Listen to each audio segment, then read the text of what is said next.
احادیث نبوی۔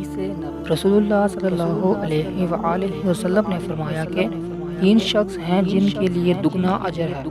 ایک وہ جو اہل کتاب سے ہو اور اپنے نبی پر اور محمد صلی اللہ علیہ وآلہ وسلم پر ایمان لائے، اور دوسرا وہ غلام جو اپنے آقا اور اللہ دونوں کا حق ادا کرے، اور تیسرا وہ آدمی جس کے پاس کوئی لونڈی ہو جس سے شب باشی کرتا ہو، اور اسے تربیت دے تو اچھی تربیت دے، اور تعلیم دے تو عمدہ تعلیم دے، پھر اسے آزاد کر کے اس سے نکاح کرے تو اس کے لیے دگنا اجر ہے۔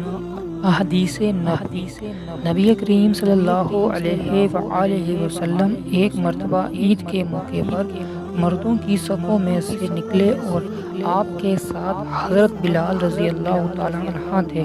آپ کو خیال ہوا کہ عورتوں کو خطبہ اچھی طرح نہیں سنائی دیا، تو آپ صلی اللہ علیہ وآلہ وسلم نے انہیں علیحدہ نصیحت فرمائی اور صدقے کا حکم دیا۔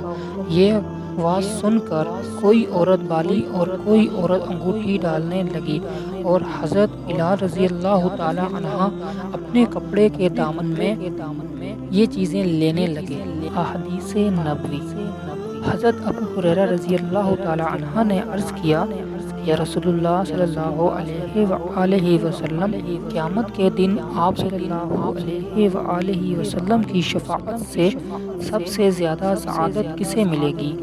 تو آپ صلی اللہ علیہ وآلہ وسلم نے فرمایا، اے ابو ہریرہ رضی اللہ تعالیٰ عنہ، مجھے یقین تھا کہ تم سے پہلے کوئی اس کے بارے میں مجھ سے دریافت نہیں کرے گا، کیونکہ میں نے حدیث کے متعلق تمہاری حرص دیکھ لی تھی۔ سنو، قیامت میں سب سے زیادہ فیض یاب میری شفاعت سے وہ شخص ہوگا جو سچے دل سے یا سچی جی سے لا الہ الا اللہ کہے گا۔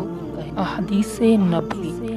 آپ صلی اللہ علیہ وآلہ وسلم نے فرمایا کہ اللہ علم کو اس طرح نہیں اٹھا لے گا کہ اس کو بندوں سے چھین لے، بلکہ وہ پختہ کار عالمہ کو موت دے کر علم کو اٹھا لے گا، حتیٰ کہ جب کوئی عالم باقی نہیں رہے گا تو لوگ جاہلوں کو سردار بنا لیں گے، ان سے سوالات کیے جائیں گے اور وہ بغیر علم کے جواب دیں گے، اس لیے خود بھی گمراہ ہوں گے اور لوگوں کو بھی گمراہ کریں گے۔